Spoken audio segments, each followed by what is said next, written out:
year is 1983, and we're going to Hong Kong for a particularly crazy little film called Holy Flame of the Martial World. Um, it's a Shaw Brothers film, and if you don't know who the Shaw Brothers are, they're these two producers in Hong Kong who, between like the late '60s to now, I believe, I might be wrong with that, make an insane amount or have made an insane amount of low budget wuxia, I think I'm pronouncing that right, genre films, which are these crazy mythical martial art films where people are flying around on wires with magic powers and they do not abide to the laws of physics or gravity. And I think this is the epitome of that genre. Um, and we're just gonna go straight in to this wacky little film. I'm going to say straight off the bat, I really, really love this film for more than one reason. But I'm going to say mainly due to just how utterly insane it is.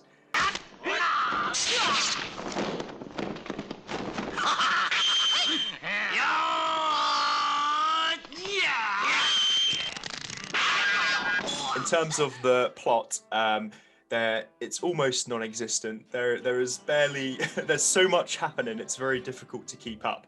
There's a very rough story of I guess you can call it the main narrative is of these two children who are separated when they're young due to an incident you see early on in the film, and from there a series of events occur.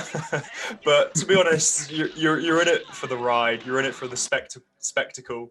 And what I will add is very early on, when these characters are children, something I caught on to was how absolutely terrified one of the kids particularly looks when he's being thrown around on the back of one man and spun around, and he looks genuinely terrified. And I thought I'd start off on a light note with that, but maybe a little bit dark because he looks like he's crying. But anyway, a great film, absolutely insane. Connor, what do you think? Well, this was my first time watching a film like this. I've never sat down and watched a kind of. I don't know if it's meant to be a comedy, whether it is just funny because it's so mental. But I've never sat down and watched a martial arts film or anything like that. So I kind of had an idea of what to expect in terms of the very fast-paced fighting and people all over the shop and dramatic kind of like pull shots and people's faces been zoomed in on, but that didn't prepare me for what I'd seen. As just because I can get quite convoluted and go off trail, on a different trail sometimes. So as a whole, I did enjoy it. I'm glad that you mentioned the thing about the plot, because I thought it was just me, but it's so hard to follow. You kind of see, you have the story set up at the start, like you said, with the two children who get separated when they're quite young because their parents are killed. But it's, I had no idea what the fuck was going on. It was absolutely ridiculous, but really entertaining at the same time. It's kind of how you were with the last film that did with the Angry Red Planet, when you said that everything that happened on the Angry Red, when they're on the surface of Mars, you were really into, and everything else you switched off. That's how I felt every time there was dialogue or the story, if you want to call it a story, trying to be built or kind of moved on.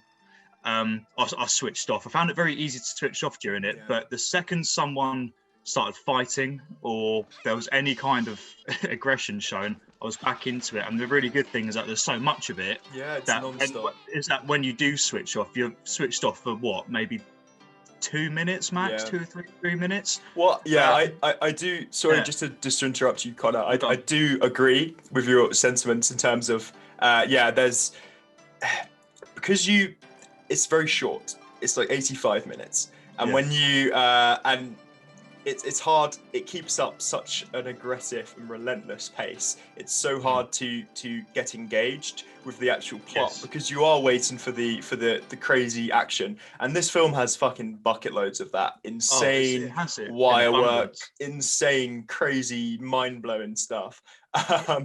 And yeah, it's very easy to switch off when characters start talking because you're just like, I don't really care what's going on. I Yeah, just want to you see don't care. that woman get thrown against the wall, and I want to see these guys' heads get cut off. And Um, yeah, I'll oh, tell you what, as well, just on the subject of characters, there are so many. There's so many yeah, people you get introduced to. I didn't know who was who come the end of it. I know you get so yeah. the two children, a brother and sister. You follow the brother for pretty much all of it, but everyone else, I couldn't tell what was going on. I didn't know who was who, apart from the Grand Master. I think they call her, who's Yeah, just a she really was. entertaining, funny character anyway. Well, yeah, But technically the villain, right? But again, I don't yeah, know.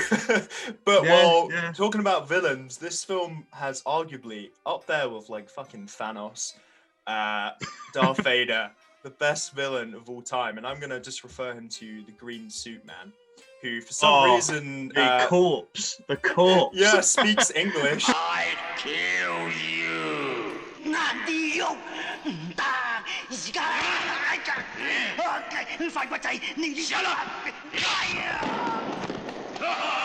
He's zooped up on something and he is hopping around and doing all This sorts of crazy maneuvers, and I love him. He's my favorite part.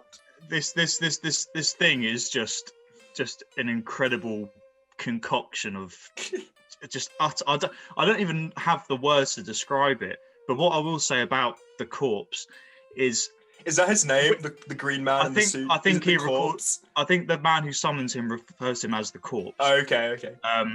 But one thing I did notice, and with all these people flying around, especially with it being in the 80s, you know that it is wire work. Of But course. I only ever noticed the wires once, and that was with the really corpse. well They done. hide it really well. Yeah. Especially And because that's actually. Go on. Sorry, yeah, especially because we both watched the same copy, and it's like HD. It's not like a rough copy. It's remastered, and yeah, it's really well hidden. A lot of these old Shaw Brother films that I've watched, they are the technical side of them are, to me, amazing. I know they can look silly to a lot of people, and I know a lot of people think of like Crouching Tiger, Hidden Dragon, or House of Flying Daggers when it comes to this thing. And I totally get if it's not your type of thing, you really have to just suspend your disbelief. And but I think if you switch off, you can definitely have fun with this. And of course, it's not for everyone. But in terms of the actual wire work, they are, they're defying the laws of gravity and physics, but it's part of the fun. Massively. And it's so ridiculous. You just kind of have to go along with it, and I think it's so much fun. And I think this is like a high point of the genre for me in terms of the wire work. It's just amazing. Like you said, you don't really notice the wires anyway. No, it's very seamless, and that whole sequence with the corpse in that I don't know what sort of room it is, but when they're in that particular part of the cave, I think it is that they're exploring. Yes. That's one of my favorite sequences, and there's quite a few good sequences. I mean, quickly, just before I get to that one, the start, the very start where the parents are protecting the two children, I found that to be really entertaining, especially with the children up on their back. Yes, yeah. Found that funny. The bit where he goes to explore the cave, and he's kind of, I don't know if it's like a puzzle or whatever he's trying to work out. He's kind of in this room, and there's like round like stone circle, and all like the words and letters are flying at him, and he's kind of like battling these things. It's Indiana Jones on acid. I didn't know what to make of it, and then that sequence in the room with the corpse or the Green Man, if you want to call him that, and you've got these kind of like long bits of like fabric with murals on them, and they come to life, and everyone starts fighting. It's just there's so much going on. It's so fast paced, and like I said, I switched off pretty much every time someone's feet were firmly placed on the ground. I wouldn't say I wasn't interested, because even though there's nothing much going on, the way that they communicate and like talk to each other, the delivery of the lines and stuff, it's all very intense and fast paced, and the facial expressions and the acting. Okay, the acting's not really going to be the strong point of these films. It's not, but I still found them to be entertaining. It's so theatrical, and so it is really theatrical. And I mean, there's an Oscar-worthy performance, Connor. I don't know what you're talking about, from the dad, who gets killed by the bandits. That pulled at my fucking heartstrings. Fuck.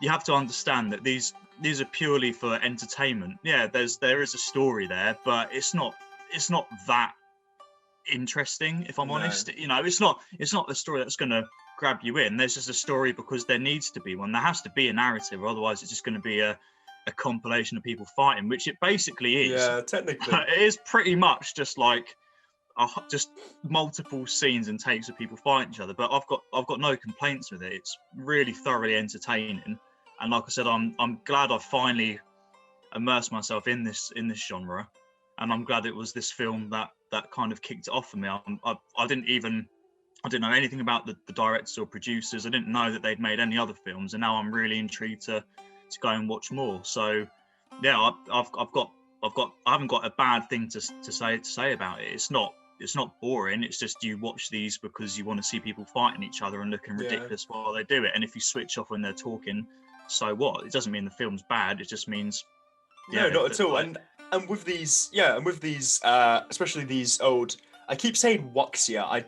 I'm definitely pronouncing that wrong. It's basically the genre. It's like WUXIA. Wuxia. I don't know. Anyway, it's the genre of this film where people are like wire work and they can fly around and stuff. And with these films, the plot. I feel like I'm really repeating myself most episodes when we talk about these kind of more out there movies, but you really don't have to care about the plot. And I know that might be quite difficult for some people who go into films to be engaged by a narrative, but I feel like me and you are quite the same in the way that we kind of like, we can be easily entertained by some silliness or some like just visuals alone.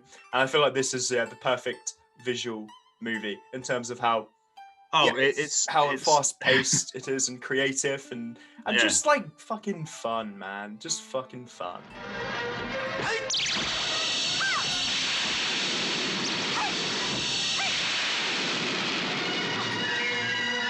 I wouldn't say I was apprehensive going into it. I think I was just sort of, I had no idea what to expect as a whole. I knew, like I said earlier, I knew there'd be bright costumes and silly acting, people flying around, but I didn't quite realise how much of it there would be and how silly and daft it looks, but in the best way possible. Definitely. Well, I think quickly before we wrap this up, I'm just going to say that weirdly, Amazon Prime, I believe in the US and the UK, has an overabundance of these films for to watch in like HD quality. They're usually really difficult to track down. You can't really buy physical copies of them, apart from one distributor, I believe, called 88 Films in the UK. But there's hundreds of them on Amazon Prime to watch if you have a membership. And this is not a sponsorship, just to clarify. I'm just letting people know if you're struggling to find them. They're all on there with subtitles or dub. A few of them are dubbed, and sometimes they can work if they're dubbed. They're pretty fun. And they're all mostly I highly recommend most of them that are on there. They're all wacky, crazy shit and a lot of fun.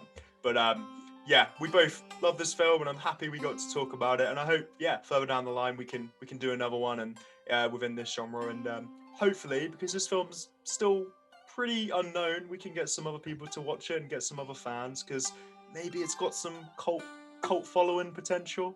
But before we wrap it up, we just want to say not to be too sound too silly, because we're about to reach 70 subscribers, and it may not seem like a huge milestone, but to us it is. We just want to say massively. Thank you so much, and we're gonna keep making videos if you guys keep watching, and we really appreciate it, and appreciate the lovely comments that you guys give, and lovely.